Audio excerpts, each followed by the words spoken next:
Hi guys, කොහමද? උග කාලෙකින් video එකක් දාන්න බැරි වෙච්ච හින්දා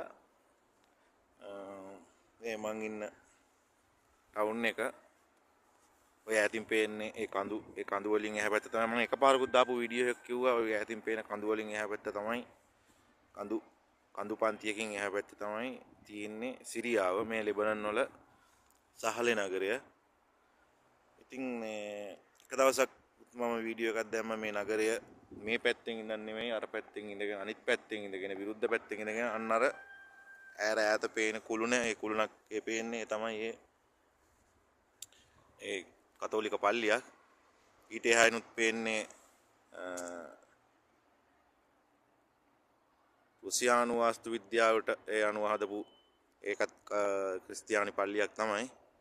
ඉතින් ඒ මෙන්න මේ පල්ලියේ ඉඳගෙන එදා මම වීඩියෝ එක දැම්මේ.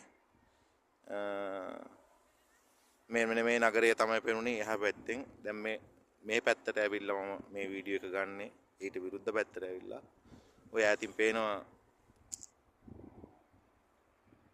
ඔය ඈතින් පේන හිම කන්ද මේ ලෙබනන් වල තියෙන උසින් වැඩිම තැනක් තමයි ඒ.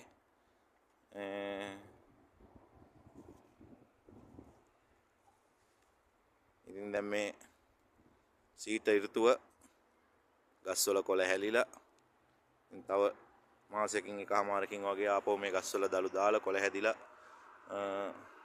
වසන්ත කාලයේ උදා වෙනවා. ඉතින් ඔය ඈතින් පේන්නේ ඒ තමයි හොස්පිටල් එක. අන්න අර පල්ලියේ ඉඳගෙන තමයි මම මෙන්න මේ පල්ලියේ ඉඳගෙන තමයි දවසක් වීඩියෝ එකක් දැම්මේ. දවසක යන්න හිතාගෙන ඉන්නවා වීඩියෝ එකක් දාන්න හිතාගෙන ඉන්නවා මම ওই පල්ලියට පයින් යන ගමන් ටික වෙලාවක් යන ගමනක් මොකද මේ ටවුන් එකේ ඉඳලා කඳු නැගගෙන ඕනේ යන්න. නැත්නම් ඉතින් වාහනයකින් යනවා නම් බොහොම සුළු වෙලාවකින් විනාඩි 10කින් වගේ යන්න පුළුවන්. දවසක පයින් ගිහිල්ලා මේ වීඩියෝ එකක් දාන්න හිතාගෙන ඉන්නවා. එහෙනම් හැමෝටම guys bye.